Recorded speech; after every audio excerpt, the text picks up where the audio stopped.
Autoridades presentes, senhoras e senhores, muito boa tarde, sejam todas bem-vindas e bem-vindos. A Assembleia Legislativa do Estado de Santa Catarina, com a colaboração da Escola do Legislativo, o deputado Lício Mauro da Silveira, dá início neste momento ao seminário alusivo ao Outubro Rosa e Dia Mundial da Saúde Mental.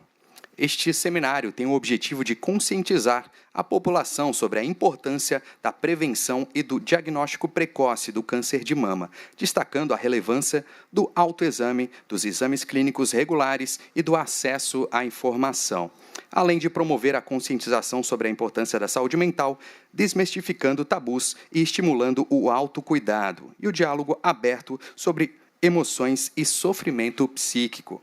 Além disso, orientar os participantes sobre práticas saudáveis de bem-estar emocional e informar sobre formas seguras e acessíveis de buscar apoio psicológico sempre que necessário. Cabe salientar que este é o primeiro evento promovido de forma conjunta pelas instituições que integram o Acordo de Cooperação, sediado pela Alesc. Um compromisso firmado entre a Assembleia Legislativa, o Ministério Público, o Tribunal de Justiça, o Tribunal de Contas, o Tribunal Regional do Trabalho e o Tribunal Regional Eleitoral de Santa Catarina. Para compor o dispositivo de abertura, convidamos as seguintes autoridades, como a senhora secretária-geral da Assembleia Legislativa do Estado de Santa Catarina, Marlene Fengler.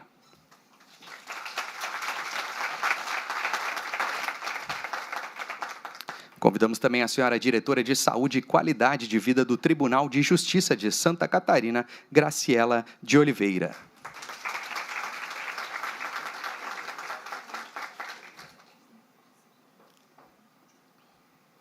Convidamos também a senhora juíza substituta do Tribunal Regional Eleitoral, Luísa Portela, neste ato representando o presidente desembargador Carlos Alberto Sivinski.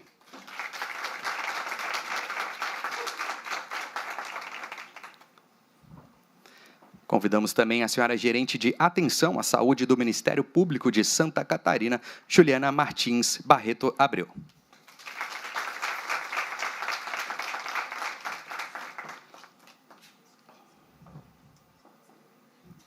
Convidamos também a senhora coordenadora de Saúde do Tribunal Regional do Trabalho de Santa Catarina, Cristina Vivian de Oliveira, neste ato representando o excelentíssimo senhor presidente do Tribunal, Amarildo Carlos de Lima.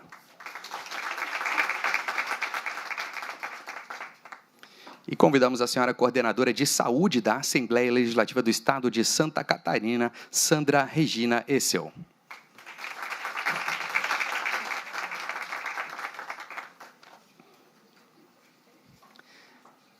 Gostaríamos de convidar a todos para, em posição de respeito, acompanharmos a execução do Hino Nacional Brasileiro, uma composição de Francisco Manuel da Silva e Joaquim Osório Duque Estrada.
Gigante pela própria natureza, mais bela sorte, papo do colosso, e o teu futuro espelha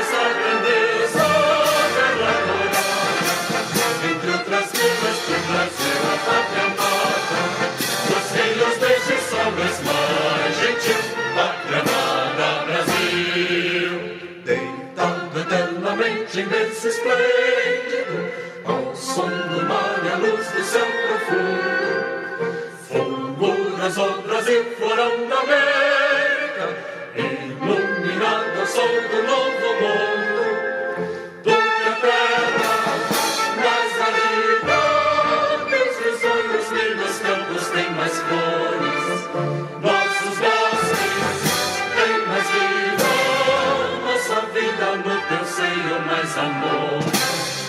Pátria amada, idolatrada, salve, salve, Brasil de amor eterno seja símbolo, por lá para o que sentas estrelado, e diga o verde louro desta flor, mas no futuro e glória do passado, consegues a justiça clava forte, verás que o vinho teu não pode mudar, nem teme quem te adora a própria morte, terra morada, entre outras vidas que Brasil a pátria amada, os filhos deste sol és mais gentil, pátria amada, Brasil.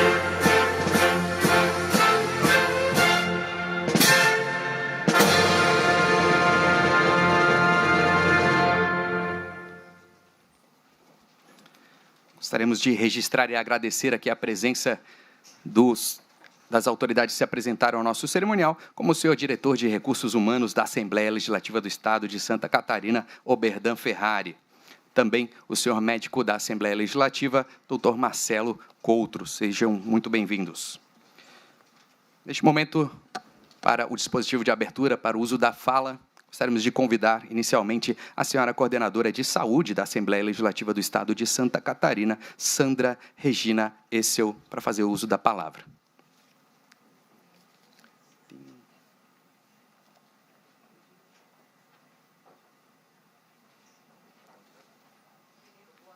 Acho que está desligado.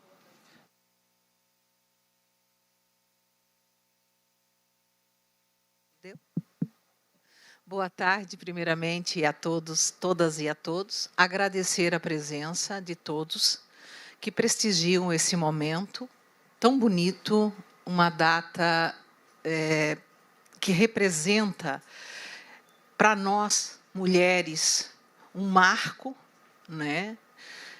O Outubro Rosa, bem como também a saúde mental, nos locais de trabalho e, no dia de hoje, voltada para a saúde da mulher.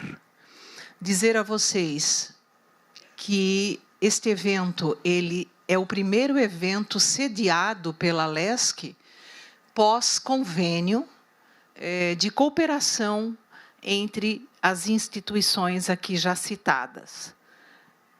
Foi assinado em setembro do ano passado, mas, a partir de setembro, e também no piloto deste projeto, já foram realizados praticamente 10 eventos, todos voltados para a saúde geral, todos nas coordenadorias ou diretorias de saúde dos órgãos. Agradecer demais o nosso palestrante, Dr. Victor, que é um nome renomado nessa área, é um prazer imenso poder estar com ele. E depois a nossa palestrante, doutora Andresa, que também é doutorada em psicologia na área da saúde mental. Felicidade e saúde caminham juntas.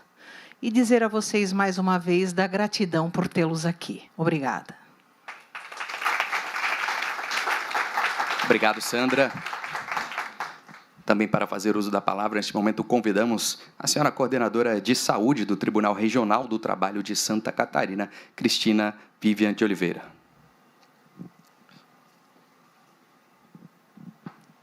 Boa tarde a todos e todas. É uma honra estar aqui representando o Tribunal do Trabalho neste evento tão importante e nesse evento do Grupo de Cooperação, que é um grupo que nós estamos trocando muitas informações entre os órgãos. Tá? Esse grupo acrescenta muito à saúde de todos os órgãos partícipes. Então, para mim é uma honra estar aqui. Agradeço o convite em nome do Tribunal do Trabalho.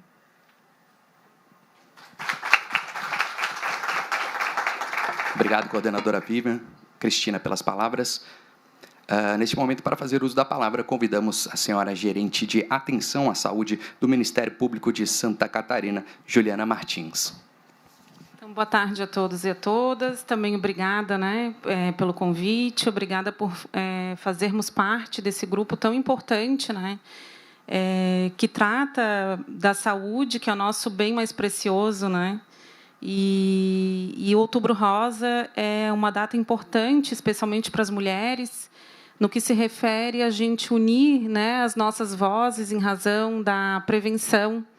E esse evento é isso que tem por objetivo, né, que a gente reforce a importância da prevenção, né, por meio dos exames, porque os exames salvam vidas, né? E então é essa mensagem que a gente espera que vocês levem hoje para casa também. Obrigada, em nome do Ministério Público também. É uma honra fazer parte deste grupo, né? E virão outras parcerias aí pela frente, outros eventos, né? Também lá na nossa casa, lá no Ministério Público. E aguardamos vocês também participando, né, nas próximas datas. Obrigada. Muito obrigado, Juliana. Neste momento, para fazer uso da palavra, convidamos a senhora juíza substituta do Tribunal Regional Eleitoral, Luísa Portela. Boa tarde a todas e todos. Na verdade, reiterar as falas das minhas antecessoras, dizer que o Tribunal Regional Eleitoral de Santa Catarina tem uma honra muito grande de fazer parte, integrar esse grupo, que preza pela saúde no geral, e especialmente nesse mês de outubro, conscientizar a importância da prevenção e do diagnóstico precoce dessa doença que afeta muitas de nós. Então, que importante e que bom estarmos com pessoas tão qualificadas para nos orientar essa tarde. Obrigada. Também para fazer uso da palavra, convidamos a senhora diretora de Saúde e Qualidade de Vida do Tribunal de Justiça de Santa Catarina, a senhora Graciela de Oliveira. Então, boa tarde a todos. É uma alegria para a gente ter esse grupo de cooperação.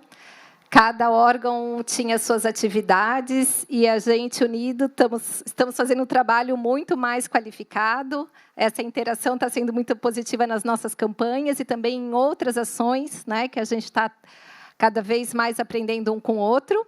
E, mais uma vez, estamos aqui reunidos. No ano passado, o Vitor estava conosco, o doutor Vitor estava conosco no Tribunal de Justiça, fazendo, né, a apresentação para o nosso grupo de cooperação, mais sediado no nosso órgão. E agora a gente vai ter mais uma nova palestra. E por que é tão importante a gente ter uma data marcada para falar da saúde da mulher? Porque é muito fácil a gente esquecer. Esquecer de coisas simples que a gente sabe, mas a gente precisa ter sempre um recadinho. Então, mais uma vez, nosso grupo está trazendo esse tema, que é muito relevante para a gente recordar o nosso cuidado dia a dia. Então, quero agradecer muito a nossa presença aqui, todo mundo reunido. Muito obrigado pelas palavras. Gostaríamos de convidar, neste momento, para fazer uso da palavra, em nome do Parlamento Catarinense, a senhora secretária-geral da Assembleia Legislativa do Estado de Santa Catarina, Marlene Fengler. Boa tarde a todos e a todas.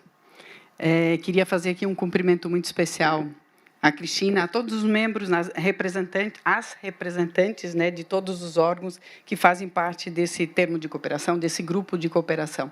A Cristina, a Graciela, a Luísa, a Juliana e, claro, também a Sandra aqui da casa. Parabenizar você, Sandra, e a toda a equipe da saúde, dos recursos humanos também, né, que organizaram esse evento aqui em conjunto com vocês. Em nome do presidente da Assembleia também, agradecer a cada um e a cada uma de vocês que estão aqui hoje.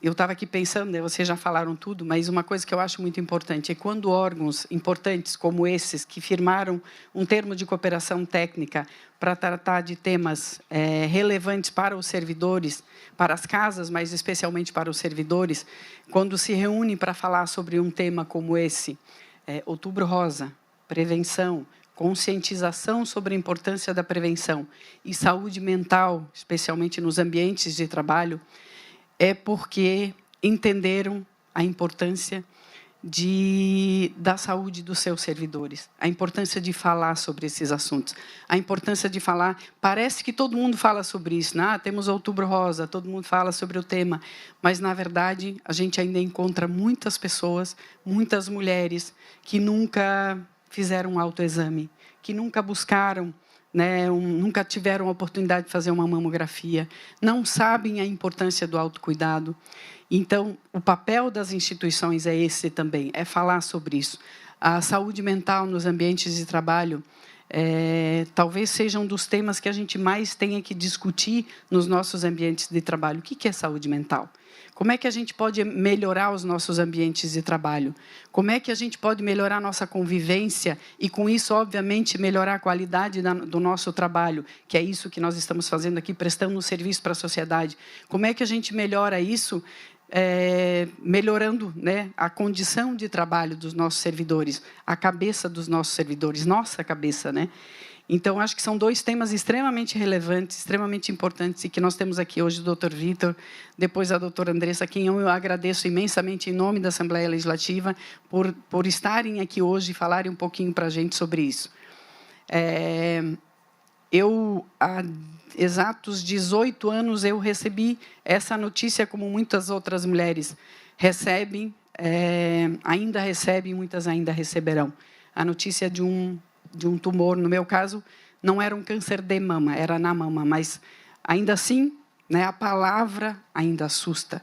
Então, quando a gente sabe que fazer o diagnóstico precoce salva vidas, a gente precisa falar sobre isso. A gente precisa conscientizar a sociedade, a gente precisa conscientizar as mulheres, a gente precisa conscientizar os homens, porque eles são parceiros, eles são pais, eles são irmãos, eles são filhos de mulheres que podem ter câncer de mama. E se a gente fizer esse papel, se a gente fizer isso, com certeza a gente vai diminuir, não é o caso, mas a gente vai ter mais mulheres cuidando de si, né, com mais consciência, fazendo autocuidado e fazendo tratamento precoce, que com certeza salva vidas.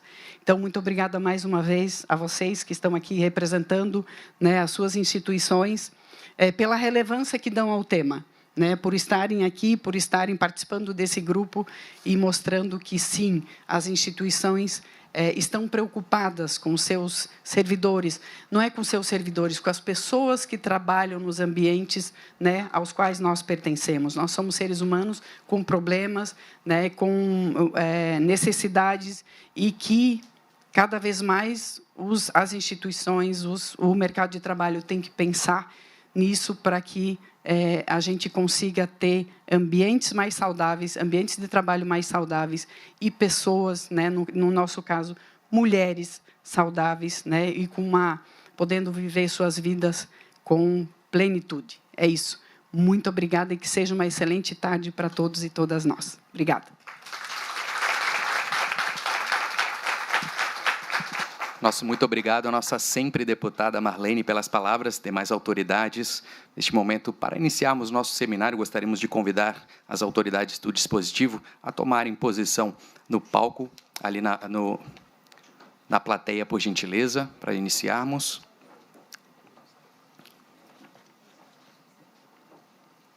Pois, neste momento, nós teremos a palestra com o tema Outubro Rosa, Prevenção, Diagnóstico Precoce do Câncer de Mama e Cuidados Integrativos, do Dr. Victor Vinícius Paviani. Pode tomar posição, Dr. Victor, por gentileza. Dr. Victor, que possui sólida formação acadêmica na área da medicina, com graduação pela Universidade Federal de Santa Catarina, sua especialização inclui 2 residências médicas. A primeira em Clínica Médica no Hospital Municipal São José e a segunda em Hematologia e Hemoterapia, no Hospital Governador Celso Ramos, de 2005 a 2007. Tem qualificação internacional por meio de programas de aperfeiçoamento no University of Miami, com foco em hematologia e excelência em práticas médicas. Curso de suporte avançado de vida cardiovascular, ofertado pela Pontifícia Universidade Católica do Paraná. Desde 2007, atua como médico cooperado na Unimed Joinville. Com a palavra, para proferir sua palestra, Dr. Victor Paviani.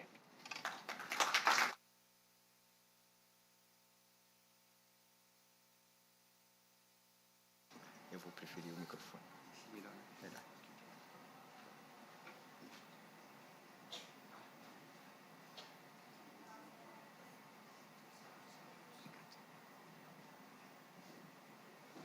Muito boa tarde.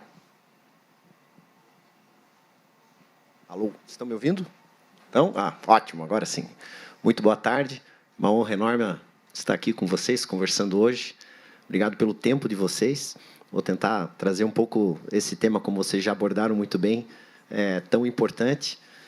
Quero agradecer o convite, a Thaís, que me fez o convite oficial. Obrigado, Thaís. Agradecer a Sandra, pelo médico renomado. Muito obrigado, Sandra. A Grace, que foi minha colega de turma. Aí, a Grace. Obrigado, Grace. E eu tentei trazer isso de uma forma leve, ao mesmo tempo impactante, para realmente tirar um pouco, esse chavão, esse clichê do Outubro Rosa, porque todo ano Outubro Rosa, de repente, acaba virando um clichê, e a gente esquece da importância, que nem o semáforo vermelho, quando está vermelho, a gente tem que chegar, é para parar mesmo, e a gente acaba esquecendo dessas coisas. Então, eu tentei trazer essa palestra, que tem muita relação comigo, inclusive. Eu sou hematologista de formação, então, durante 10 anos, eu trabalhei na área de oncologia, lá em Joinville, no serviço público e privado, e depois eu acabei migrando, trabalhando mais na área preventiva, na área integrativa, na área funcional. Então, esse é um tema que une duas histórias da minha vida. A história da oncologia e depois a história da prevenção, que é a área que eu trabalho hoje. Então, esse é um tema que me agrada muito. Eu vou tentar trazer isso da forma mais leve possível para vocês. Então, para a gente começar já, eu quero que vocês pensem agora em 9 mulheres que vivem com vocês.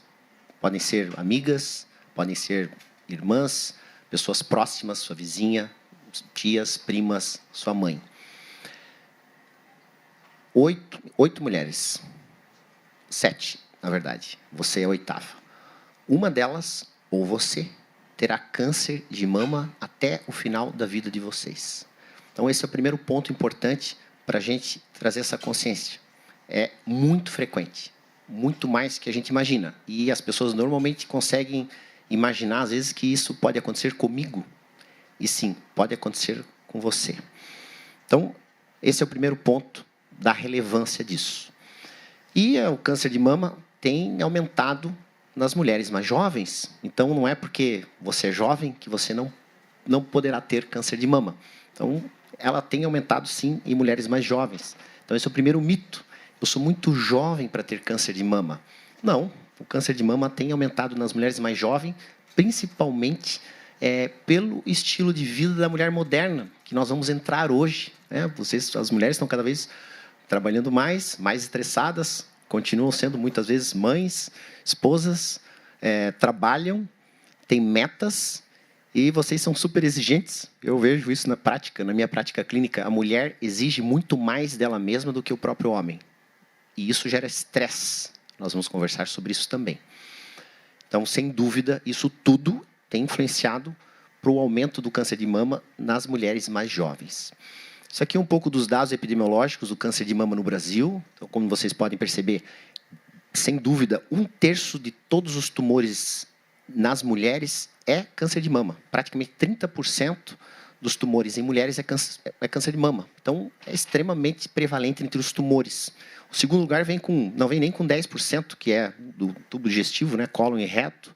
Colo de útero, 7%, entre outros tumores. Então, só para vocês verem realmente a importância epidemiológica. E vejam um dado interessante. Aqui em Santa Catarina, é a maior incidência de câncer de mama no Brasil. Vejam, muito interessante. A maior incidência. Então, tem alguns estados com incidência alta, mas está aqui o dado, inclusive. Quem quiser, tem o QR Code. Podem ficar à vontade, se quiserem ter acesso, né, a essa informação. Está disponível no site do Instituto Nacional de Câncer, do INCA. E aí vem a pergunta, por que no Santa Catarina tem uma taxa tão alta, né, uma incidência tão alta de câncer? Então, não é só pela pirâmide etária, pelo fato de nós termos uma expectativa de vida média maior aqui no estado. Isso também tem relação com a triagem. Então, aqui nós temos um acesso maior à mamografia, por isso nós temos uma detecção maior de casos, consequentemente, a incidência observada é maior. Então, esse é um fator. E outro fator interessante, que provavelmente está relacionado à nossa condição socioeconômica cultural melhor aqui no estado, é que ocorre uma redução da fecundidade, as mulheres têm menos filhos e têm uma maternidade mais tardia. Tudo isso também impacta, esse é um fato preditor de risco que nós vamos ver também na sequência, hoje, durante a nossa conversa. Tranquilo até agora? Muito bem. Então, para organizar, uma coisa importante é que a prevenção, existe, na verdade, 3 níveis de prevenção: primária, secundária e terciária. Hoje nós vamos falar sobre a prevenção primária e a prevenção secundária. E quando nós falamos em prevenção secundária, nós estamos falando de diagnóstico precoce. O que é isso? Então, você já tem a doença, a ideia é a gente fazer o diagnóstico antes, é a gente detectar esse tumor, quanto antes a gente detectar esse tumor, melhor o prognóstico. Provavelmente, maior a chance de cura. Então, o nome disso é prevenção secundária. Depois a gente vai falar um pouco mais sobre prevenção primária, que na verdade é evitar que a doença apareça. Então, nesse primeiro momento, nós vamos conversar sobre prevenção secundária ou diagnóstico precoce. E quais são as ferramentas para isso? Então, a primeira ferramenta para isso é a sua autopercepção.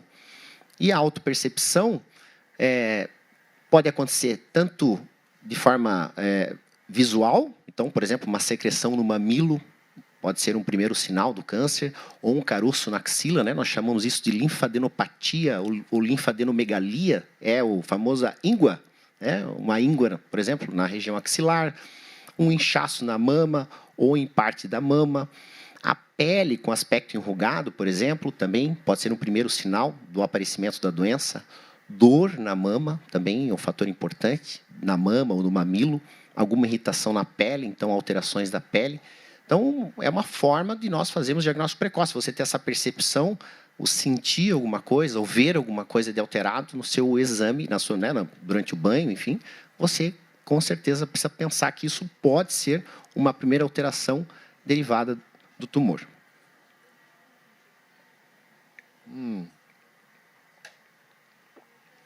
Tudo certo? E essa aqui é outra recomendação. Esse aqui é um guideline, na verdade, do Colégio Americano de Radiologia. Na faixa do meio, vocês vejam que hoje a recomendação universal é que a partir dos 40 anos, toda mulher precisa fazer mamografia. Então, essa é uma recomendação universal hoje, sempre. Todo ano, a partir dos 40 anos, mamografia. Outro dado interessante, que muitas vezes as pessoas, com o passar da idade, depois, mais na terceira idade, não preciso mais fazer. Não, mesmo após os 75 anos, está recomendado fazer mamografia anual. A não ser que a paciente esteja muito debilitado, numa condição de saúde muito, muito complicada, que realmente não faça sentido você fazer um exame preventivo. Caso isso, a recomendação é você continuar fazendo mamografia anualmente para sempre. E outra coisa importante é que nós precisamos acessar o risco dessa paciente, porque eventualmente pacientes mais jovens também têm indicação de fazer algum exame preventivo, como a mamografia, ou ultrassom de mamas, ou a ressonância de mamas. Então, esse aqui é um dado de 2021, mas na verdade agora, o ano passado, eles refizeram esse dado e a recomendação é que a partir dos 25 anos, toda mulher tenha um acesso de risco, acesse o seu risco, para entender se você tem um risco aumentado. O que é isso? Você tem que avaliar seu histórico familiar, histórico genético, se você tem algum outros fatores de risco. Nós vamos ver hoje todos esses fatores de risco. Tem ferramentas, inclusive, disponíveis já online para a gente calcular o seu risco. E se você tem um risco muito elevado de ter tumor de mama, provavelmente a recomendação é você começar essa mamografia, ultrassom e esses exames preventivos precocemente a partir dos 25 anos. Esse aqui é outro dado interessante também da Academia Americana de Radiologia. Vejam que, olha só como é importante agora a prevenção. E agora a gente começa a entrar nessa questão do Outubro Rosa. Mulheres que perderam qualquer uma das 5 mamografias anuais anteriores tiveram um aumento de 2,3 vezes na mortalidade em comparação com aquelas que não perderam nenhuma. O que isso significa? Então, imagine que você tenha 45 anos. Teoricamente, você, nos últimos 5 anos, é para você ter feito mamografia todos os anos. Se você perdeu alguma dessas tomografias, você não fez. Passou um ano e você não fez os seus exames preventivos. E você fez um diagnóstico depois, o prognóstico dessa doença é muito pior. Nós estamos aumentando, aqui falando, aumento de 130% do risco de mortalidade. Vejam como é importante todo ano fazer um exame preventivo. Porque se você não fizer o seu exame preventivo e você fizer um diagnóstico, você perdeu o timing, né, o tempo, ouro, de você fazer um diagnóstico e você fazer um tratamento e curar da doença. Porque a doença, precocemente diagnosticada, a chance de cura é muito alta. Então, veja como é importante esse dado, traz claramente isso, da importância da prevenção e da importância do Outubro Rosa, relacionado especificamente aqui, né, à prevenção secundária da doença. Isso aqui mais para vocês, né? Todo mundo provavelmente que já teve a idade ou fez algum exame, essa categoria chama-se BHADS, Breast Imaging Radiology, da recomendação de risco de câncer. E essa categoria traz claramente aqui todos os níveis e achados que podem aparecer dentro da sua mamografia ou de ultrassom. Então, a categoria BHADS 1 e 2 são achados benignos, você mantém o exame de rotina anual, não há necessidade de investigação adicional. O achado 3 é um achado provavelmente benigno, normalmente mantém o controle, então o risco de ter alguma doença no achado 3 é muito baixo. Achados 4 e 5 realmente são achados suspeitos, que normalmente a gente recomenda a investigação com biópsia. E o achado 6 é uma paciente que já tem o diagnóstico. O mais importante da mamografia é esse quadro aqui, o padrão de distribuição da densidade mamária. Vejam que interessante, todo mundo que fez mamografia, se for procurar lá, vai ver. Quanto mais densa a mama, mais tecido fibroglandular. Então, existem 4 padrões. O padrão A, que é uma mama predominantemente gordurosa, tem menos de 25% de tecido fibroglandular. O padrão B, entre 25% e 50%. O padrão C, entre 50% e 75%. O padrão D, acima de 75%. E por que isso é importante? Porque esse aqui é um dos fatores de risco da doença. Vejam só. Pacientes que têm, quanto mais a densidade mamária, maior o risco de desenvolver câncer de mama. E isso é um risco, nós chamamos, um risco perene. Você, independente do seu padrão, você sempre vai ter esse risco aumentado. Então, pacientes que têm a mama mais densa, e esse risco, olha como aumenta, é de 2 a 6 vezes. Então, são 2 a 6 vezes a magnitude, chega a 500% a mais de desenvolver o câncer de mama, para mulheres que têm a mama muito densa, que é o padrão D. E daqui a gente traz outro dado interessante também, que é a realização do ultrassom de mama, que está recomendado para todas as mulheres que têm a mamografia com padrão C e D. Então, se você tem o padrão C e D, está recomendado você fazer anualmente, além da mamografia, o ultrassom de mamas. Não significa que não é para você fazer ultrassom de mamas. Essa é só uma recomendação oficial dos órgãos, né, que justificam isso, porque realmente as pacientes que têm maior densidade mamária têm um risco muito elevado de desenvolver o tumor. Então, há necessidade de fazer ultrassom complementar, pelo fato de ser um diagnóstico mais difícil. A mama densa dificulta o diagnóstico do exame de imagem na mamografia. Ela é muito densa, certo? Isso aqui, na verdade, deixa eu trazer de volta aqui para vocês verem. Se vocês verem, a probabilidade de você ver um nódulo no padrão A é mais fácil. Vai avaliar um nódulo branco aqui. Se vocês imaginam uma moeda branca aqui, é mais fácil ver. Se vocês olharem no padrão D, uma moeda branca é mais fácil se perder ali no meio dessa densidade. Tranquilo? Muito bem. E agora nós vamos falar essa parte que tão importante quanto a primeira, mas é uma parte que demanda uma parte mais ativa, que eu chamo, né? A primeira parte, a prevenção secundária, é uma parte passiva, que você precisa se analisar, fazer os exames, a mamografia, ultrassom, a parte passiva. A parte ativa é a parte da prevenção primária, que envolve modificação de hábitos de vida, que é extremamente importante e nos traz dados, vou trazer para vocês, né, dados atuais de como isso impacta também a redução do risco da doença. Então, aqui existem diversos fatores de risco que podem ser controlados. Então, nós temos o sedentarismo, a alimentação, consumo de álcool, tabagismo, o sobrepeso, hormônios e fatores de risco que não podem ser controlados. Obviamente, o sexo, parece até um pouco redundante, mas o homem também pode ter câncer de mama, é extremamente raro, mas pode acontecer. Então, o sexo influencia, mas é um fator que não pode ser controlado, a idade e fatores genéticos. E aqui vem o primeiro tabu que eu gosto de trazer. Muitas mulheres têm isso na cabeça. Eu não tenho histórico familiar, isso nunca vai acontecer comigo. Então, esse é um tabu. Mulheres, na verdade, 85% das mulheres que têm câncer de mama não têm histórico familiar. Então, sim, isso pode acontecer com você. Não é porque você não tem ninguém na sua família, nem a sua tia, ou né, a sua prima, a avó, não tem ninguém com câncer de mama. Então isso não vai acontecer comigo. Não, não. 85% dos diagnósticos são em mulheres que não têm histórico familiar, dado do CDC do governo norte-americano. Então, se aplica, né, praticamente, universalmente. Esses dados se aplicam, na verdade, mais para países do primeiro mundo. Mas como o nosso índice de desenvolvimento aqui no estado é muito próximo de países do primeiro mundo, nós podemos aplicar isso para nós. Certo? Tranquilo até agora? Vou tomar uma aguinha aqui, que a minha boca está seca.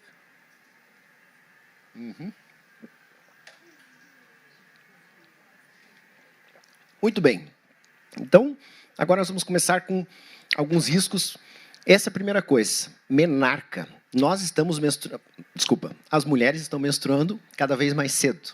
Então, cada ano mais cedo que a mulher menstrua, antes dos 17 anos, hoje nós temos dados que trazem essa informação, você tem um aumento de 5% no risco de desenvolvimento de câncer de mama. Então, abaixo dos 17. Então, se você se lembrar, né, que idade você menstruou, se você menstruou, por exemplo, com 14 anos, então nós temos 14, né, 15, 16, 17. Então, você tem já 15% a mais de risco. Então, a cada ano, abaixo dos 17 anos que você menstruou, você tem 5% a mais de risco. Então, isso tudo vai sendo contabilizado. Outro dado relativamente recente é que a menopausa tardia também traz esse impacto de risco. É menor, bem menor. Na verdade, esse número exato é 2,9%, eu arredondei aqui para 3%. Então, a cada ano, após os 49 anos que você entra na menopausa, você aumenta em 3% o risco. Então, 50 anos, 3%, 51 anos, 6%, e assim por diante. Outro dado muito interessante. E esse aqui é um dado sensacional, a redução do risco que acontece com a maternidade. Então, ser mãe é um fator protetor. Olha só que interessante, gente. E quanto mais cedo você é mãe, maior esse fator protetor, que chega a 70% de redução de risco quando você é mãe antes dos 20 anos. O que conta, e o que mais conta, é o primeiro filho. Então, para as mulheres que foram mães antes do primeiro filho, olha só que bacana, menos 70% de risco. E à medida que vai passando o tempo, então, à medida que você vai, né, primeiro filho com 20, com 23, com 25, com 28, você vai perdendo esse benefício. Essa redução de risco vai diminuindo. Então, você vai tendendo a se tornar, tendendo ao zero. O zero é aos 35 anos. Então, se você for mãe a primeira vez com 35 anos, você não tem nem uma piora, um aumento do risco, nem uma redução do risco. Mas acima dos 35 anos, isso se inverte e aí você começa a aumentar o risco. Então, maternidade tardia é um fator de risco. E daí a gente vê os dados aqui no estado, né? O nosso índice de desenvolvimento é alto, então as mães são mães mais tardias e isso acaba aumentando o risco também. Então, esse é um fator interessante, bem claro na literatura, inclusive. Vários estudos trazem, né, essa informação em relação à proteção da maternidade, né, da paridade. E agora eu vou trazer algumas informações históricas que são muito interessantes. Quem lembra desse leite moça aí? Quem lembra desse leite moça? Alguém lembra? Não se aflija com a sua falta de leite. Há um bom substituto, único substituto no qual deve ser toda a confiança, o leite moça. E a farinha láctea Nestlé. Alguém tem em casa a farinha láctea Nestlé ainda? Olha. A farinha láctea Nestlé, mais crescidinhas, a farinha láctea Nestlé, por sua capacidade nutritiva e sua riqueza vitamínica, lhes assegura o desenvolvimento perfeito. Então, na verdade, antigamente, o marketing dessas indústrias fazia importante, né? Como esses alimentos, teoricamente, seriam substitutos melhores ainda do que o leite materno. E os bichinhos da Parmalat? Quem lembra aqui dos bichinhos da Parmalat? Tem até um videozinho aí, né? Vamos ver se toca o videozinho.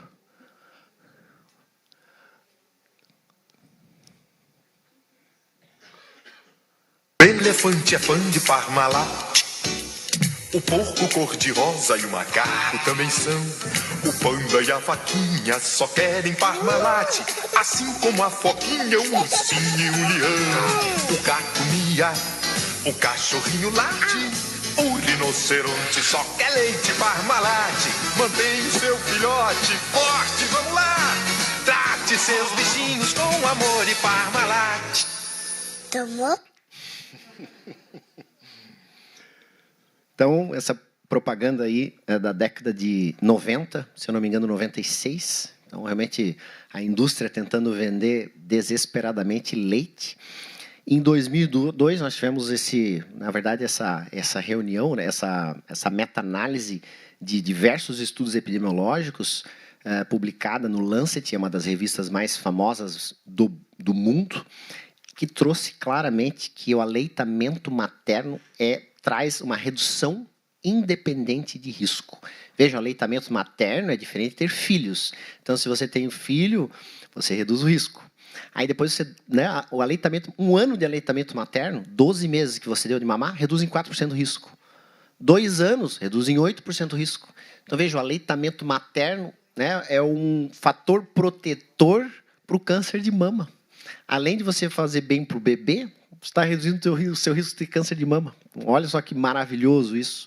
Então, logicamente, na época, talvez eles já até sabiam, né? Mas os bichinhos são muito fofinhos, né? Então, os bichinhos vendem, realmente.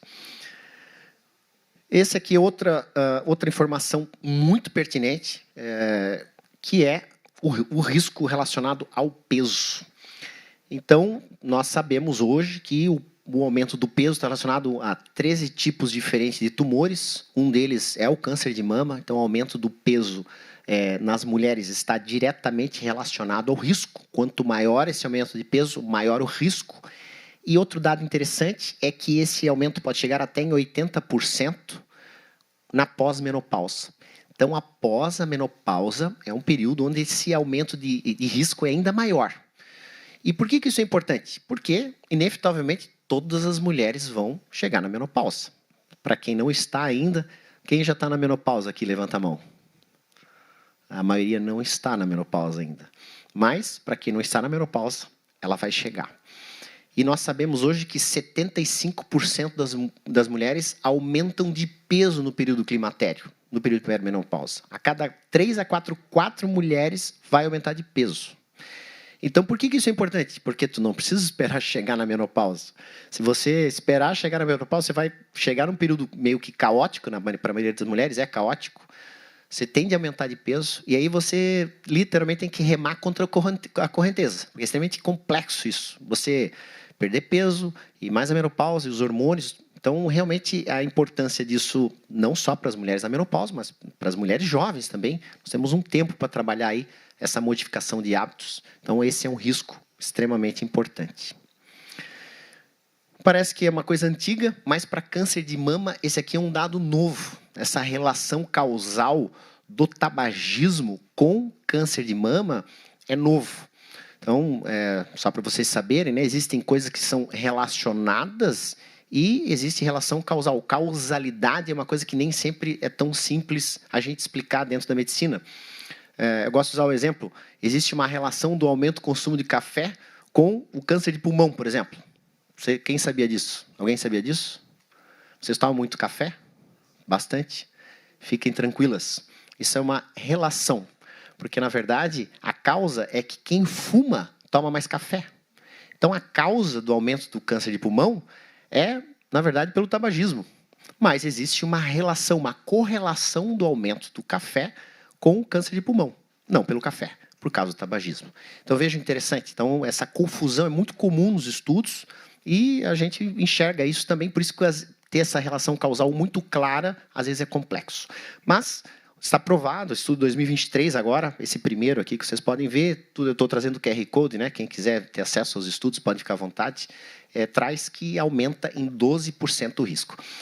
E eu trouxe vários estudos aqui embaixo, pequenininhos, que agora está na moda, né? O cigarro eletrônico. Muita gente usando, porque, né, você consegue usar escondido, então tem muita gente utilizando. Nós não temos estudos ainda que comprovem que o cigarro eletrônico aumenta o câncer, nem o câncer de mama, mas inúmeros estudos pré-clínicos trazem como o cigarro eletrônico, essa essência que tem dentro do cigarro eletrônico, são oncogênicos, são carcinogênicos. Então, sem dúvida, eu acredito que muito em breve nós teremos esses estudos, né, em média 10 a 20 anos para ter esses estudos epidemiológicos. Eu acredito que esse também seja um fator de risco, apesar de ainda não estar comprovado. Anticoncepcional hormonal. 1 a cada 4 mulheres tomam anticoncepcional hormonal. Quem usa anticoncepcional hormonal aqui, levanta a mão. Bastante gente usa anticoncepcional. Então, a anticoncepcional aumenta, em média, 24% o risco. Fiquem tranquilas. Quanto mais tempo de uso, maior o risco, mas a partir do momento que você para de usar anticoncepcional, esse risco vai reduzindo, e após 10 anos que você suspendeu o uso anticoncepcional, esse risco desaparece. Então, também é um dado já antigo, já que está publicado, né? Existem outros estudos que ratificam essa informação, mas a gente já tem essa informação há bastante tempo, e sim, o uso do anticoncepcional aumenta o risco de câncer de mama. Esse aqui é o tema mais complexo, difícil, confuso. Existem, né, diversas ideias, a própria literatura é confusa quando a gente vai entrar nesse tema. Terapia de reposição hormonal aumenta ou não aumenta o risco? Então, existe divergência de experts, né, de estudos diversos. Eu vou tentar resumir algumas coisas para vocês, porque esse realmente é um tema complicado. Um pouquinho de histórico, breve histórico em relação à terapia de reposição hormonal. Ela começou lá em 1942. Esse aqui é um flyer da época, né? O primeiro hormônio utilizado foi o Premarin. Esse aqui é um flyer. Ó. Ele está sofrendo de deficiência estrogênica. E ela é a causa, ela é a culpa. Então, um post lá muito antigo, na época não tinha nada, então as mulheres passavam por esse período caótico sem nada, realmente sofrendo, né, com irritabilidade, e, enfim. Então, esse foi o primeiro remédio que foi disponibilizado para tratar as mulheres na menopausa, e ele era derivado de urina de égua prenha. Então, é o estrogênio conjugado, que nós chamamos, o Premarin. Era um remedinho oral que as mulheres tomavam na época. E como vocês podem ver aqui, nessa timeline, em 1942 começou a se utilizar esse estrogênio conjugado e teve uma explosão da utilização porque realmente ele funcionava, aliviava os sintomas da menopausa.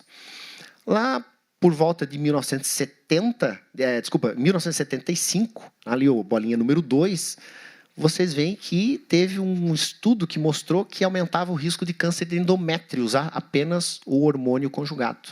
E aí, obviamente, teve uma redução das prescrições.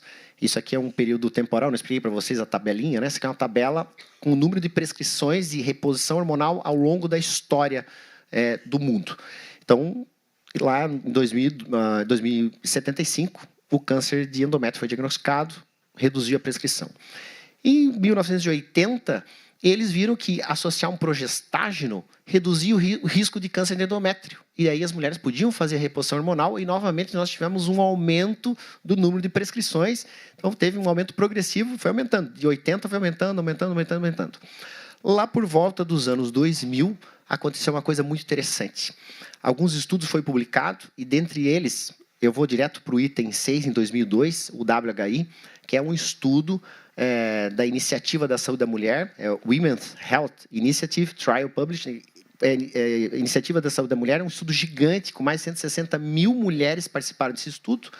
E nesse estudo, esse estudo começou lá na década de 90, eles mostraram que aumentava significativamente o risco cardiovascular com a reposição hormonal, mulheres entre 50 e 80 anos. Então, um estudo enorme que veio derrubando toda a prescrição de uso de terapia de reposição hormonal ao redor do mundo, porque as mulheres estavam morrendo mais, com infarto, com derrame. Então, realmente, foi um estudo que mudou completamente, né, essa conduta médica da época. E por que eu estou trazendo isso aqui historicamente para vocês?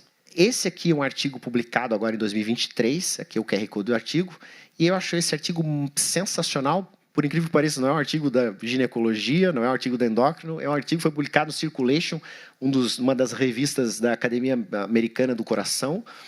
E o artigo traz assim, ó, repensando a terapia de reposição hormonal. Para quem, qual terapia, quando e por quanto tempo? O que é isso? Isso é a individualização do uso da reposição hormonal. A gente precisa entender quem que é essa paciente, né? Quem é essa paciente, qual o método que a gente vai utilizar, quanto tempo, histórico. Então, todos esses fatores relacionados são importantes para a gente entender se essa paciente precisa usar ou não reposição hormonal.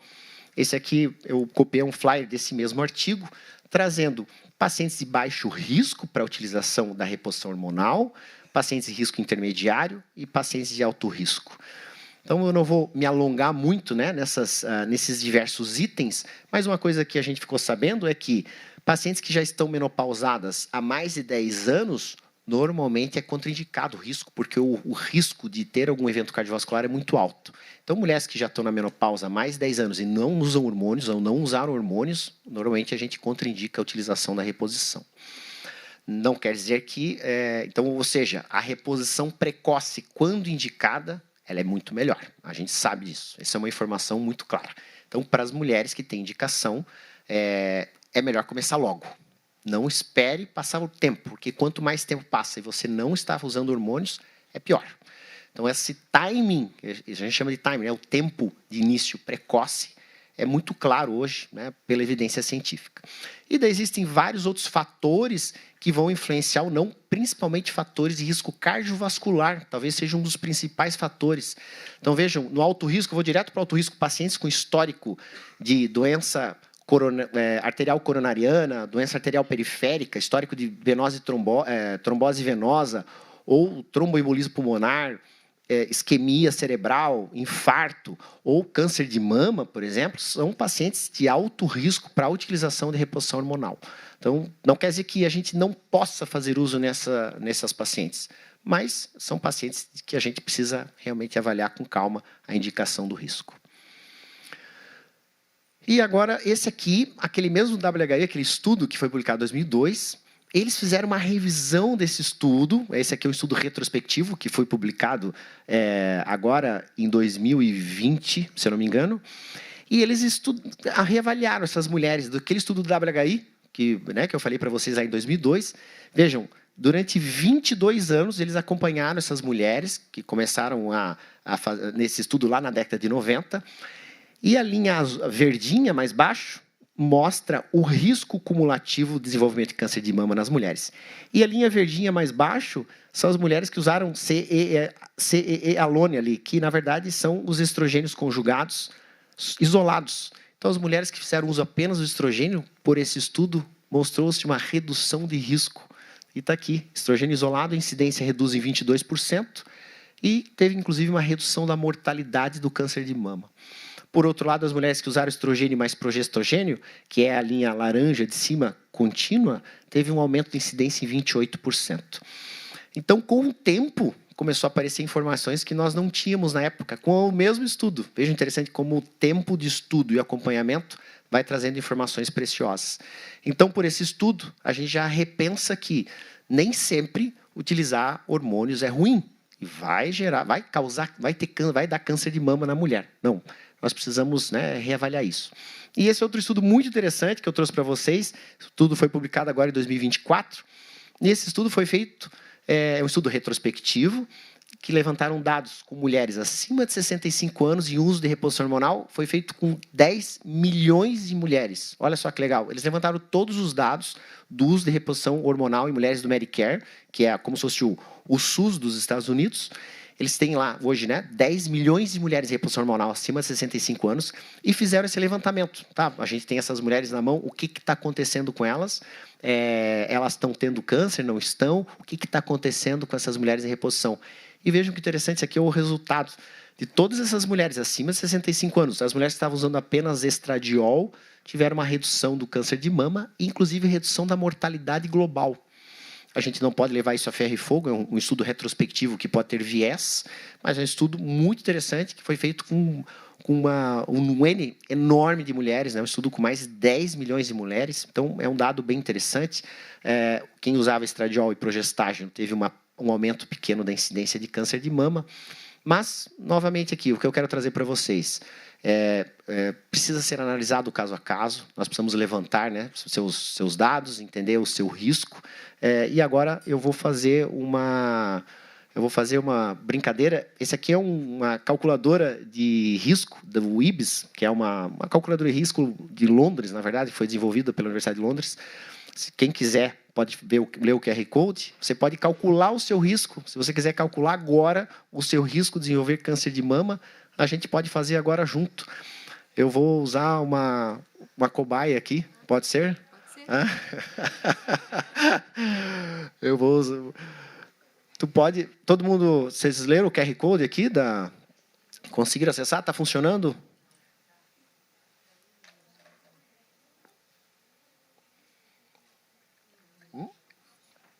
Pode... Vamos fazer junto. Pode botar outra tela lá, fazendo favor?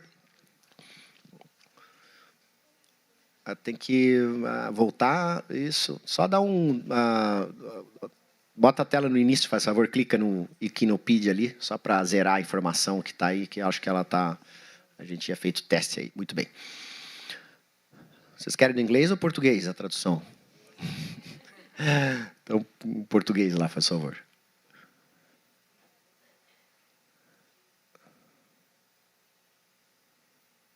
Ótimo.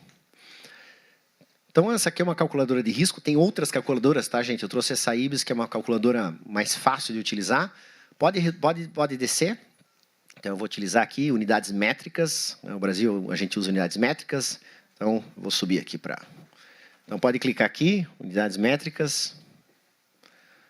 Pode descer. A gente, eventualmente, utilizaria o sistema BIRADS, que, como eu falei, é o mais utilizado. Pode apertar aqui, pode descer. Agora, vamos lá. Thaís, tu disponibiliza seus dados para a gente fazer esse teste? Idade?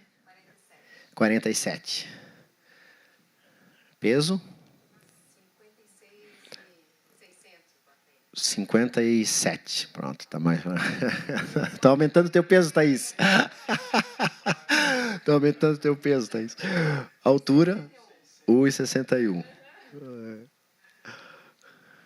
Vamos lá, densidade mamária a gente já tinha visto, dela é heterogeneamente densa, que é a categoria C. Isso aqui vocês podem avaliar, como eu falei, na mamografia. Idade da sua primeira menstruação? 13. Uhum. Um ou mais filhos? Não é gestação que conta, né? Não, é diferente. É diferente. Desculpa, é paridade. É paridade. Isso é. O filho. Tá, então, é 1. Sim. Bem lembrado, tá, gente? Eu coloco gestação porque fica mais fácil, paridade, né? É um termo, às vezes, as pessoas confundem. Mas o que conta é a paridade. É você dar a luz. Então, na gestação a gente coloca, mas o termo técnico correto é paridade. É o fato de você dar a luz. Porque, às vezes, você tem filhos, mas, né, perde, tem aborto, enfim. Você dar a luz a crianças. Então, isso que conta. Sim? 34. Quase, hein? Vamos lá, bom. Você já passou pela menopausa? Estou nela. Sim. Na menopausa agora. Aqui, ó. Aham. Perfeito. Pode continuar. Vejam que interessante como isso é confuso. Nessa tabela aqui da Universidade de Londres, eles computam como sendo um fator de risco. obviamente, isso está sendo revisto, como eu falei para vocês, né? Então, assim, isso aqui é um tema bem complicado, mas nós vamos seguir usuário atual. Okay. Vejam que interessante como eles influenciam o uso do estrogênio ou estrogênio e progesterona, né? Apenas estrogênio? Estrogênio e testosterona. Então, somente estrogênio. Eles normalmente não usam o hormônio androgênico. Duração em anos... 1 ano? Não dá isso, né? 6 anos. Não tem... Eu vou botar 1 ano só para que não tem essa opção. Ótimo. Usou pela última vez. Não é o caso. Pode descer. Se for usuário atual, por quanto tempo a mulher pretende usar? Vamos colocar aqui mais de 6 anos. Vamos ver que você quer usar bastante tempo. Você tem mutação do gene? Vou botar pode deixar desconhecido. Então, existem diversos genes. A gente não entrou nessa questão genética, né? O geneticista que avalia isso. Os genes BRCA1 e 2 são os genes mais comuns associados ao aumento de risco de câncer de mama, mas existem diversos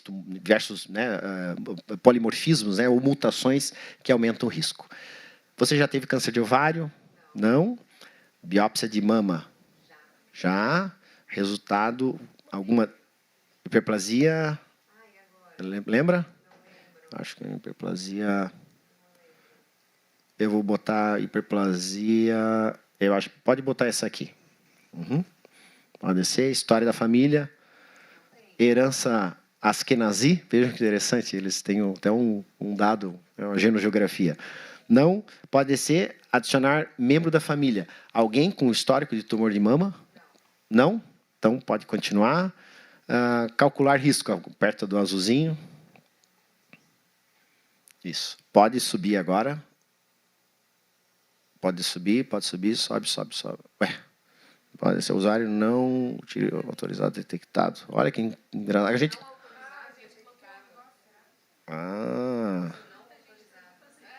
vocês também deram isso?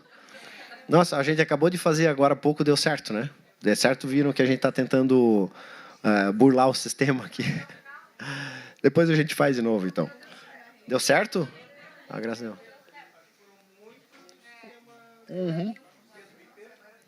Eles viram que nós estamos usufruindo do sistema aqui. Não. Deu certo? Não? Não. Normalmente ele vai dar 2 riscos, né? Um risco atual e de longo prazo. Então, risco relativo... Não. Isso mesmo. Quanto que deu o teu?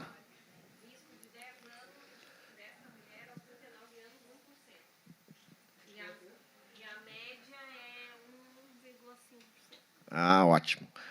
Então, eu vou interpretar o teu. Então, o risco aos 39 anos. Então, o teu risco atual de ter 1%. É bem provável que você tenha agora.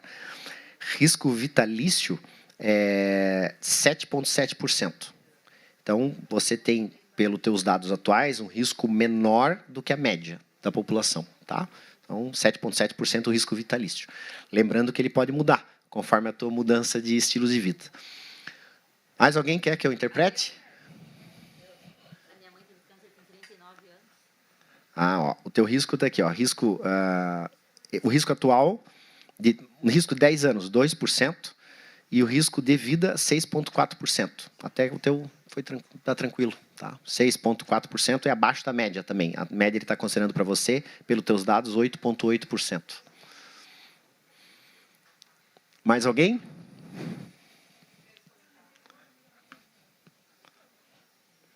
Deu bom, Graça? Já deu um hype aqui. Tu faz há bastante tempo.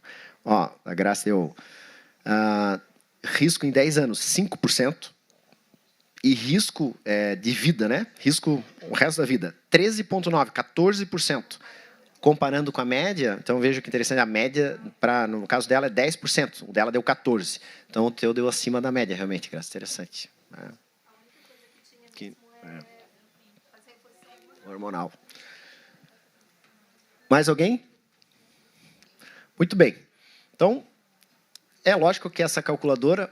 Pode voltar lá o slide, por favor? Então, é lógico que essa calculadora não traz algumas informações em relação a hábitos de vida. Pode ver, não perguntou, né, se a gente come muita cuca, nem se fuma, ou, né, se faz exercício físico. Então, né, a gente não tem ausência de alguns fatores de risco aqui. Então, lógico que a melhor forma de acessar isso é a sua autoconsciência, de entender o que você está fazendo para definir a questão do risco. Bom, e antes de a gente entrar agora nessa última parte da nossa conversa, que é realmente o que impacta diretamente no risco, eu vou trazer isso que é um mito, porque muitas mulheres têm isso na cabeça. Eu tenho um histórico familiar pesado para câncer de mama, não adianta nada disso que você for falar. Na verdade, isso funciona. Tudo que for falar agora, e a gente for conversar sobre redução de risco com hábitos de vida, funciona mais para as pacientes com histórico familiar. Por quê? Porque se a gente for ver, qualquer percentual que eu reduzo o risco, se você tem 400% de aumento do risco porque você tem histórico familiar, todo percentual que você reduzir, você vai reduzir muito mais. Quando a gente fala, digamos que o seu risco seja 10, e você tem um tumor, você tem um histórico familiar e uma alteração genética, e o seu risco aumente para 40.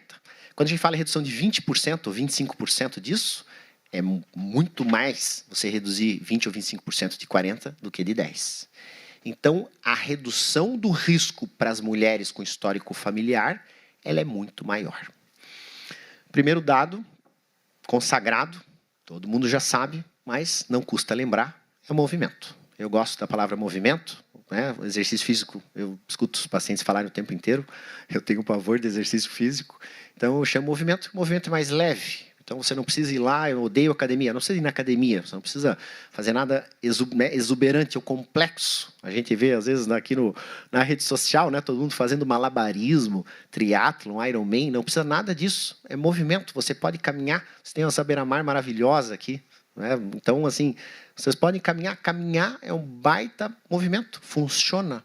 Quanto de caminhada? Nós temos vários estudos que mostram 150 minutos de caminhada por semana, funciona. Não precisa nem correr, gente. Caminhar funciona. É uma baita terapia, inclusive aqui para a cabeça, né? Depois ele vai falar sobre saúde mental. É uma baita terapia, então é o que eu recomendo, fazer caminhadas ao ar livre. Nós temos estudos também mostrando que o ar livre funciona mais do que indoor, mas qualquer tipo de movimento é bem-vindo. E você tem uma redução de risco. Para quem faz, olha só que interessante, para quem faz exercício, o movimento, sempre, e você pretende fazer sempre, a redução do risco é absoluta, ou seja, é uma redução de risco que você carrega o resto da vida. E é uma redução de risco independente, olha que interessante. Então, assim, eu estou com um pouquinho de sobrepeso, ou de vez em quando eu fumo numa festinha. Se você estiver fazendo exercício físico, essa é uma redução de risco independente, ou seja, ele não tira os outros fatores de risco. Você mantém essa redução de risco fazendo exercício físico independente dos outros fatores. Então, vejam como é poderoso, é uma ferramenta poderosa na redução de risco. E sempre precisa, né, a gente precisa trazer isso sempre à tona, porque ela é independente. Ela independe do seu peso, independe do que você come, independe de outros fatores. Você reduz o risco do câncer fazendo movimento, com frequência. Agora dói. Quem não bebe nada aqui de bebida alcoólica, levanta a mão. Olha só, bastante gente. Mas, tá certo. Que bom. Que bom. Então, a bebida alcoólica, infelizmente, aumenta o risco. Né? Existem vários estudos. Eu trouxe esse aqui, um estudo clássico, que foi publicado em 2011. E o autor foi muito elegante em trazer números. A gente quer saber números. Então, veja, lá na linha de cima, 3 drinks, né, ou 3 bebidas por semana aumentam em 15% o risco. Dói. 3 só por semana. 3 por semana são acima de 6 gramas por dia, 42 gramas de etanol por semana. Não é metanol esse aí que o pessoal mistura na bebida, tá? É o etanol. Então, aumento de 15% do risco. E se você tomar mais que 15 drinks por semana, você aumenta em 50% o risco. Gigante. gigante. Baita fator de risco. Só para vocês organizarem isso, 14 gramas de álcool puro equivale a 350 ml de cerveja, 150 ml de vinho ou 45 ml de destilado, qualquer tipo de destilado. Então, é só para vocês fazerem conta, se vocês quiserem voltar aqui para fazer conta novamente. Então, 3 doses de qualquer dessas bebidas, 15% de risco por semana. Acima de 15 doses é bastante e é fácil chegar lá. É ou não é? É fácil chegar lá, né? Então, a gente não pode menosprezar o impacto do álcool e eu sei que dói. Conta. Tá lá, ó. Vinho conta. Esse é outro tabu. A gente podia ficar conversando mais tempo aqui, né, uma discussão longa. Mas qual que é pior, qual que é o melhor, qual tipo de bebida, né, ou qual tipo de bebida é menos ruim. O tipo de bebida menos ruim é que você bebe menos. Então, se você falar, não, vinho, eu tomo no máximo 2 taças de vinho numa noite e para mim é suficiente. Mas se eu for tomar cerveja, eu tomo 4. Opa, então vinho é melhor, entendeu? Mas se você falar, olha, se eu tomar um drink lá com gin e um pouquinho de, que seja tônica, né? Daí a gente começa a entrar, a tônica também tem açúcar, mas a própria cerveja tem açúcar, mas só na questão do risco do próprio etanol, do álcool que está ali inserido naquela bebida. Se você tomar um drink de destilado que tem 45 ml, ao invés de tomar 2 taças de vinho, aí o destilado é melhor. Então, a questão é a quantidade de álcool que você toma. Esse é o grande pulo do gato. É lógico que você tem que considerar os fatores. Por exemplo, eu gosto de tomar um Cuba. Toma um Cuba e daí vai a Coca. Aí a Coca já se cutucou a outra ali, ó. Peguei. Então, o Cuba, você tem que contabilizar a Coca. Mas eu tomo Coca Zero. A Laura é longa, não posso dizer, mas a Coca Zero tem vários produtos carcinogênicos, né? Acesulfame, todos esses adoçantes artificiais, a maioria deles são carcinogênicos também. Tem vários estudos mostrando, inclusive, aumento de risco de câncer. Estudo pré-clínico, estudo epidemiológico, então tem que cuidar com isso. Se tu for tomar de vez em quando, tudo bem. Mas eu tenho paciente que toma 2 litros de Coca Zero, mas é Coca Zero, toma 2 litros por dia. Não dá. Realmente a Coca ou qualquer outra bebida açucarada, sem açúcar, tem que cuidar com quem vem dentro. As opções é você usar uma estévia, por exemplo, né, outros adoçantes naturais que não geram o impacto. E a comida? Vocês acham que faz bem ou faz mal? Deu água na boca esse negócio aqui ou não? Batatinha, né? Batata frita crocante, gostoso. E esse aqui? Quem que come esse?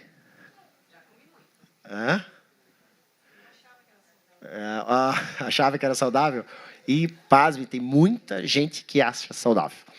Então, esse aqui é um clássico.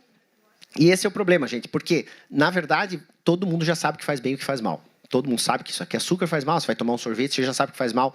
Todo mundo já está muito claro. Todo mundo sabe que o brócolis faz bem, que comer um doce, tomar um sorvete faz mal.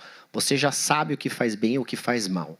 O problema é que, além disso, a indústria muda as coisas e você fica confuso. Então, você vê isso aí e parece extremamente saudável. E essa aqui é a informação nutricional desse negócio. E eu vou ler com vocês aqui, sem o pointer. Ingredientes. Todo mundo está comigo? Aqui embaixo? Ingredientes. Então, vamos lá. Glicose é açúcar. Flocos e cereais. Farinha de arroz, açúcar. Farinha de milho, açúcar. Sal e corantes, caramelo, açúcar. Cúrcuma, banana passa, açúcar. Maltodextrina é açúcar. Aveia em flocos, açúcar. Açúcar. Purê de banana, açúcar. Mel, açúcar. Tá bom? O que é isso aí? Delícia. Açúcar. Açúcar. Mas... e o açúcar? O açúcar, você pode comer açúcar. Tá? Outro dado importante. Nós fomos feitos para comer açúcar. Nós não fomos feitos para comer muito açúcar. Isso não existe na natureza. Né? O que existe são frutas. A gente pode comer frutas com parcimônia. Mas se comer 5 frutas, se você comer 5 frutas e sair correr 10 quilômetros, ok. Fazer uma volta à ilha, aí tudo bem. Mas não dá para comer muito açúcar e ficar sentado no escritório, que é o que a maioria de nós fazemos, né? Ou atrás do computador, sedentário, comendo um monte de açúcar. A conta não fecha. Então, realmente, o açúcar tem esse dano. Outro mito, eu adoro suco natural. Então, muita gente consome suco natural, né?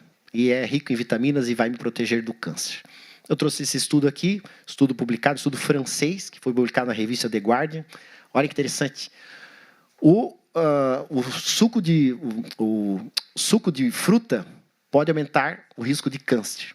Então, o excesso de consumo de bebidas açucaradas, incluindo o suco de fruta, está associado com a doença. Esse aqui não é um estudo específico para câncer de mama, é um estudo para tumores em geral. Está aqui o QR Code para quem quiser ter acesso. Refrigerante aumenta em 22% e sucos naturais aumenta em 12%. Ou seja, suco natural é menos ruim que refrigerante. Beleza. Mas suco natural não é saudável. Certo? E tá aí. E aí a indústria bota umas coisas bem legais para a gente querer tomar e que parece que faz bem. Orgânico, aí na nossa cabeça orgânico é saudável. Não é. Saudável é comer uma maçã orgânica. Tomar isso é suco, é a mesma coisa que você comer 1 quilo de uva em 10 segundos. Porque você consegue tomar 200 ml de suco aqui em alguns segundos ou em 1 minuto. Mas você não consegue comer 1 quilo de uva nesse tempo.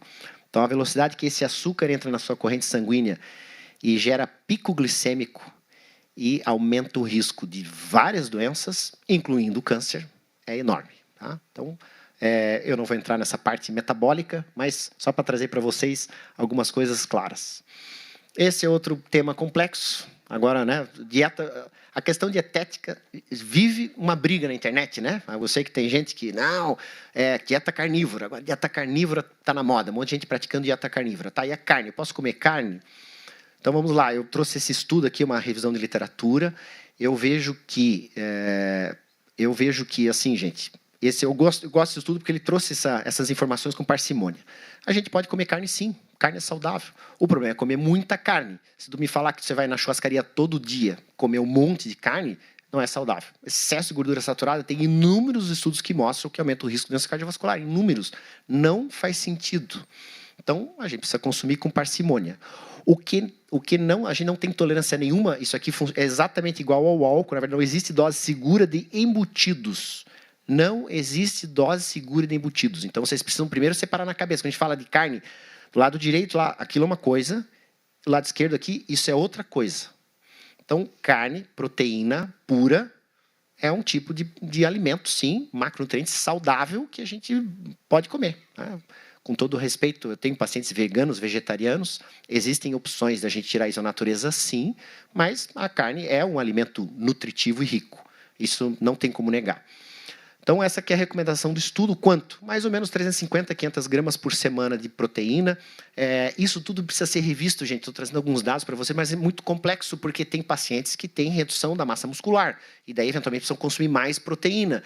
Então, esse olhar para entender o quanto você precisa de cada alimento e qual que é a melhor recomendação para você, é uma coisa muito individual. Não existe um caminho padronizado, e esse é um erro hoje. As pessoas querem padronizar tudo para todo mundo. Não, é dieta carnívora. Provavelmente, para algumas pessoas, talvez até seja uma belíssima estratégia por algum tempo, eventualmente, inclusive, para controle de peso, por exemplo. Então, eu não sou contra. Eu sou contra extremismos, não existe isso. Né? Nós somos omnívoros, comemos de tudo. E, provavelmente, no passado, vivemos em regiões diferentes, com tipos de alimentos diferentes.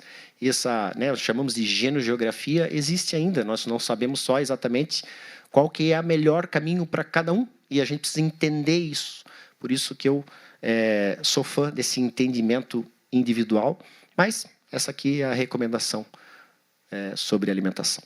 E agora, eu trouxe alguns produtos, né, meio que quase que mágicos, e que inúmeros estudos mostram benefício. O azeite de oliva é um deles. Azeite de oliva extra virgem reduz o risco de diversas doenças, e vejam, de acordo com esse estudo, reduz em 17% o risco de câncer global. Tudo, não só especificamente tumor de mama, mas de todos. Então, esse aqui é um alimento que eu recomendo vocês terem na casa de vocês. Ele é versátil, ele é útil, ele pode botar na frigideira, pode fritar, pode assar, pode fazer qualquer coisa. Você pode, mas esquentar o óleo, vai ficar mal, vai se tornar um óleo oxidado. Não, você vai perder os nutrientes do azeite de oliva, mas ele não vai te fazer mal, ele vai deixar de te fazer bem. Então, ele é extremamente versátil. Não tem mais como a gente não utilizar azeite de oliva extra virgem. A não ser que você tenha uma alergia, é bem raro, mas pode acontecer. Cogumelos. Nós, aqui no Brasil, comemos 20 vezes menos cogumelo do que no Japão 30 vezes menos cogumelo do que na China. Então, a Ásia consome uma montanha mais de cogumelo do que a gente. E se a gente for ver algumas doenças, incluindo o câncer, é bem menor para lá. Apesar deles comer aqueles bichos estranhos lá, né? Inseto, mosca, etc. Mas o cogumelo é, sem dúvida, um baita alimento.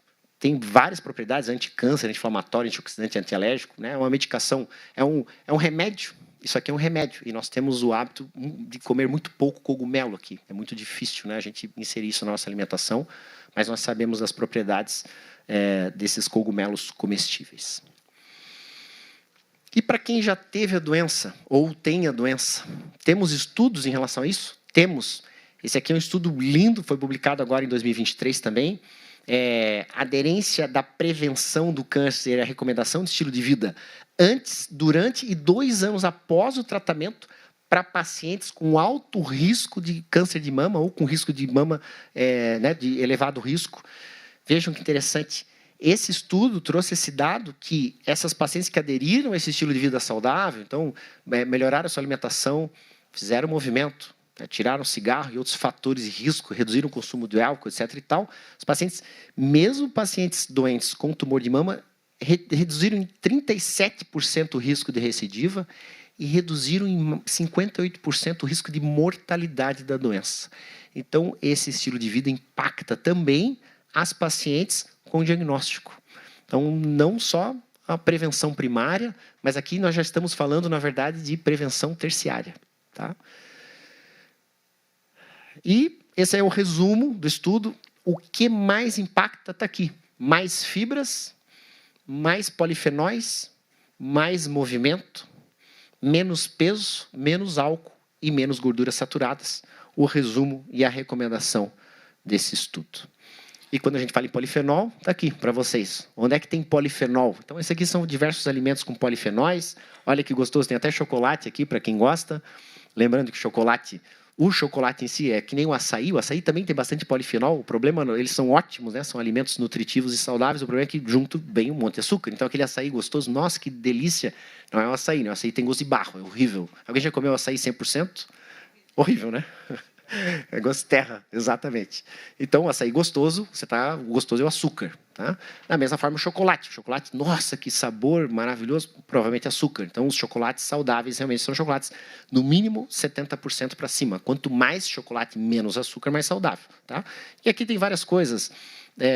Tem cúrcuma, cardamomo, canela, essas especiarias diversas são, sem dúvida, maravilhosas. Algumas frutas, as frutas vermelhas são gigantes, frutas vermelhas, né? Nós brincamos, são os brain berries que nós chamamos. O mirtilo delas provavelmente é a que mais contém polifenóis, oleaginosas também, castanhas, a romã, né? Não tem muito para cá, mas também uma fruta extremamente saudável. E agora, finalizando, essa aqui já é a última parte da nossa conversa. Existem intervenções farmacológicas, tá, gente, que eventualmente está indicada para mulheres que têm um alto risco. Então, às vezes, paciente com histórico familiar, eu trago porque a literatura traz. Então, como tamoxifeno, por exemplo, não sei quem já ouviu falar ou não, é uma droga clássica, né, utilizada, extremamente barata, né, custa 20 e poucos reais uma caixa de tamoxifeno na farmácia, e é, sim, uma indicação, às vezes, para pacientes com altíssimo risco de câncer de mama, subprescrito, às vezes, porque é barato. Então, é uma molécula, uma forma também de você prevenir, utilizar eventualmente alguma droga, alguns procedimentos extremamente agressivos, como, por exemplo, a mastectomia bilateral, está indicada para pacientes com elevadíssimo risco, a maioria das sociedades recomendam, né, pacientes com risco acima de 30%, 40% de risco de ter câncer de mama, eventualmente é uma estratégia que precisa ser discutida caso a caso, mas ela está bem descrita, só para a gente conversar. E agora, por último, vamos conversar sobre algo que... Quem não tem o que está no quadro aí? Levanta a mão. Todo mundo tem. Sim. Tu não tem, né? Tá. Todo mundo tem. Então, realmente, esse é um tema complexo. Por quê? Porque às vezes, é muito difícil abordar isso nos estudos. Né? Como abordar o nível de estresse? Como é que você se sente estressado em relação à sua vida, ao seu trabalho, à sua demanda, a demanda que os outros geram para você e a demanda que você gera para você mesma. Então, esse aqui o impacto do estresse é algo gigante na nossa saúde, na nossa vida, na nossa saúde física e na nossa saúde mental. E, além do estresse, o isolamento social, que aumentou absurdamente depois da pandemia. A pandemia trouxe esse impacto ruim, que nós passamos a nos comunicar mais com essas maquininhas aí que vocês têm na mão. Então, a maquininha que vocês têm na mão nem sempre é útil. A gente conversa, né? Troca informação com ela e a gente pode falar com os próximos com ela, mas na prática, a maior parte do tempo que a gente passa usando elas é uma informação inútil. A gente não se conecta com o celular. É muito difícil você se conectar com o celular. Você está dando like, falando lá, respondendo, brigando, discutindo, mas no final você está se conectando com alguém. Quantas pessoas que você confia e conhece, que realmente você despertou, né, essa afinidade, essa conexão através do celular. Então, o isolamento social é um impacto gigante. Esse aqui é um artigo que eu gosto bastante, trazendo por que esse estresse e esse isolamento gera aumento de risco de doenças. Por que isso envelhece o nosso corpo? O artigo chama-se A Inflamação e seus Descontentamentos, a regra das citocinas e da fisiopatologia da depressão. Então, aqui, de maneira bem... trouxe um pouquinho técnico aqui, mas só para vocês verem que interessante. Então, isso aqui é o estresse relacionado a diversidades, a conflitos, ao isolamento social, como que ele impacta na liberação de diversos hormônios e ativa vias do nosso cérebro, aqui, né, um pedaço do nosso cérebro, através de diversas formas, dentre elas, através do nosso sistema imunológico, ativando vias inflamatórias na liberação de citocinas inflamatórias e quimiocinas que promovem inflamação. Então, essa conversa do nosso sistema nervoso central com os nossos hormônios, com o nosso sistema imunológico, ela é enorme e ela provavelmente é o link de como nós entendemos de como o estresse gera doenças. Olha só que lindo, eu trouxe exatamente o que está nesse artigo. O artigo está aqui embaixo. O papel da inflamação crônica na etiologia das doenças ao longo da vida. E olha o que o artigo traz para a gente. Uma das descobertas médicas mais importantes das últimas 2 décadas foi que o sistema imunológico e os processos inflamatórios estão envolvidos não apenas em alguns distúrbios selecionados, mas em uma ampla variedade de problemas de saúde mental e física que dominam a morbidade e a mortalidade atuais em todo o planeta. Então, sem dúvida, esse foi uma mudança absurda que teve, o papel da inflamação, que está inclusive na moda, né? Se a gente for, todo mundo, agora está na internet, está na moda isso, nós sabemos, faz 20 anos que as publicações mostram isso, então, as grandes revistas trazendo essa questão da inflamação e de como isso impacta negativamente e aumenta o risco de doenças, incluindo o câncer de mama, que é o tópico da nossa conversa. E para finalizar, eu sei que está todo mundo cansado, eu trouxe esse último slide aqui, que é um slide que me representa, eu gosto muito desse slide. Esse artigo foi publicado, A Etiologia da Inflamação Crônica nas Doenças ao longo da Nossa Vida. E isso impacta, obviamente, no câncer. Então, eu vou explicar para vocês isso aqui. Vejam, todas essas alterações e todos esses agentes estressores, apesar da gente achar que o estresse é só um estresse mental, da demanda, da angústia, o estresse acontece de várias formas na nossa vida. A inatividade física é um tipo de estresse, infecções crônicas, o sobrepeso é um tipo de estresse, a desbiose nós chamamos o desequilíbrio da flora intestinal, é um tipo de estresse, a nossa alimentação, aqui embaixo, isolamento e o estresse crônico, gerado por essa demanda contínua, pelo isolamento, né, pela falta de contato, pela falta de conexão, o sono, os distúrbios do sono, sono é gigante também, né? A palestra ficaria enorme se a gente fosse abordar cada um desses pilares, mas sem dúvida é importante. Xenobióticos, né? Substâncias que perturbam o nosso equilíbrio metabólico. Então, todas essas alterações, todos esses fatores são agentes que acendem essa roda da inflamação no nosso corpo. E essa roda da inflamação, né? Quanto maior essa inflamação, essa temperatura, como se a temperatura fosse aumentando, na verdade são gatilhos imunológicos que geram essa inflamação, vão fazendo com que essa roda, que é chamada inflamação subclínica inflammation, então essa inflamação subclínica começa a rodar, e aí essa roda grande gira também, que é o gatilho de diversas doenças, como diabetes, como a síndrome metabólica, doenças cardiovasculares, né, o infarto, o derrame, o câncer, está aqui, ó, gigante aqui na nossa roda, a depressão, as doenças neuropsiquiátricas, né, depressão, a ansiedade, a insônia, doenças autoimunes, doenças neurodegenerativas, aqui entram todas, Alzheimer, Parkinson, as demências, todas entram dentro desse espectro. Sarcopenia e a osteopenia também entram aqui dentro. E a imunossenescência é um termo técnico para dizer o envelhecimento do nosso sistema imunológico. A gente já entraria um pouco mais na área de gerociência agora. Então, esse slide aqui é um resumo de tudo isso, de como isso realmente impacta negativamente, aumenta o nosso risco de diversas doenças. Nós chamamos todas doenças relacionadas ao envelhecimento, ou doenças do envelhecimento. Então, aqui a gente consegue resumir tudo que a gente conversou hoje de maneira bem prática e técnica, né? Isso aqui é um slide que eu adoro, que consegue, de certa forma, resumir aí o que a gente conversou. Esse aqui é o meu Instagram, eu quero novamente agradecer. Quem quiser me seguir, eu sempre dou dicas de saúde. Quem quiser me seguir, sempre estou conversando, trazendo um pouco de informação leve, sem demagogia, sem excessos, né? Hoje o que mais vende na internet, na verdade, é tudo que gera polêmica. Eu sou mais low profile, eu não quero gerar polêmica, porque é tudo muito complexo. Quem gera polêmica demais, normalmente, na medicina não tem certo ou errado. Então, quem está muito certo de alguma coisa muito complicada, provavelmente ele só quer gerar polêmica. Eu não gero polêmica, eu sou low profile, eu gosto de conversar, trazer essas informações, exatamente o que eu trouxe para vocês hoje aqui, tudo de maneira muito leve, para que vocês possam ter uma vida aí mais saudável, mais feliz. Novamente, muito obrigado pela oportunidade, pelo tempo de vocês. Muito obrigado. Doutor Vitor, nós que agradecemos, inclusive, gostaríamos de convidar a senhora Sandra Essel, que vai fazer uma entrega de uma singela homenagem ao senhor, de forma a agradecer o teu conhecimento compartilhado conosco nessa tarde de seminário. Eu gostaria de chamar aqui a nossa assistente social, Thaís, porque seria injusto não deixar registrado que todo esse evento foi uma equipe que realizou, mas, sem sombra de dúvida, sob a liderança dela, doutor.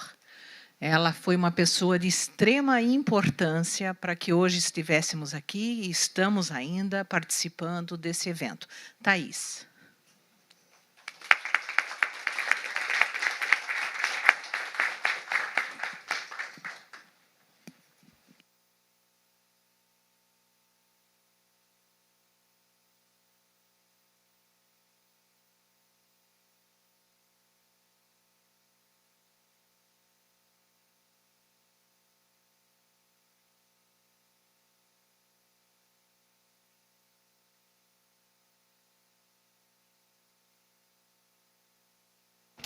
Novamente, nosso muito obrigado ao doutor Victor.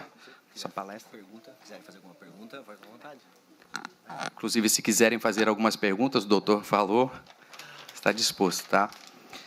Seguinte, temos um aviso muito importante neste momento. Antes de anunciarmos nosso coffee break, uma pausa aí de 15 minutos, nós teremos uma relação para preenchimento dos interessados a concorrer ao sorteio de brindes que será feito ao final do seminário pela doutora Andresa. Então, aos interessados, vai passar, depois do café, 2 pranchetas aos interessados para fazer preenchimento, para concorrer aí aos sorteios de brindes, tá certo? E agora, neste momento, então, anunciamos que faremos um coffee break, um tempo de 15 minutos ali, para tomar um café e depois retornarmos para a segunda palestra deste nosso seminário muito especial, tá certo? Um ótimo café a todos.